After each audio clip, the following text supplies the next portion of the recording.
Hi, I'm Tom Shue, and today I'm going to give you some tips when working with the healing brush tools inside Photoshop. You can see our model here. She's got some blemishes on her face. She's a real pretty girl, but when they wear a lot of makeup sometimes it makes them break out. So I'm going to show you some tricks that you're going to need to learn how to use when retouching. So the name of the game in retouching is remove certain areas, however don't alter the texture.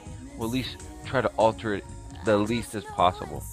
So most people would just use the spot healing brush, and when you do so, you make sure that the brush is as soft as it can be.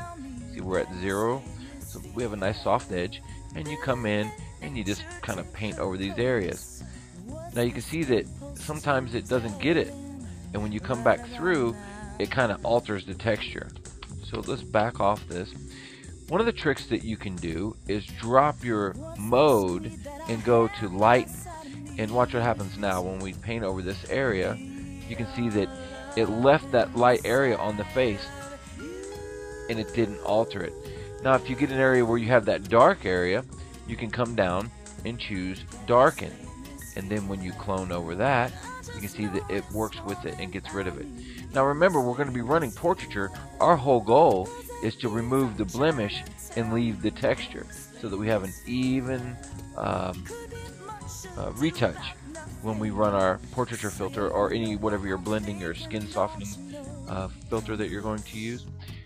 So we'll come over here to lighten, and sometimes you have to flip-flop between lighten and darken in order to get the retouching the way you want. And if it's not working out for you, you may have to come in and go back to normal and try proximity match. And what that will do is it matches the surrounding area and try to fill it in for you. Okay? So don't get stuck on one mode. You have to experiment to determine what's working the best for this particular area. Now come over here to this blemish here. This one here, if we come in and we try our content aware fill on normal, remember this is the spot healing brush. If we just paint it on this area, you can see that it really changes the texture in the face. Let's back off that. So say if we went to lighten and we tried that same trick and we move it, you see that it left some more of that area behind.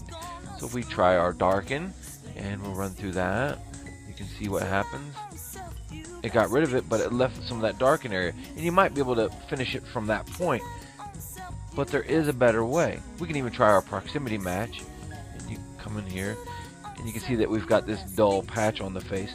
It's not actually what we're looking for. If you come down here to the healing brush tool, what this will allow you to do is it will allow you to sample an area by holding down the Alt key, and that's the Option key on the Mac. It'll let you sample an area that will be your reference, like a clone stamp tool.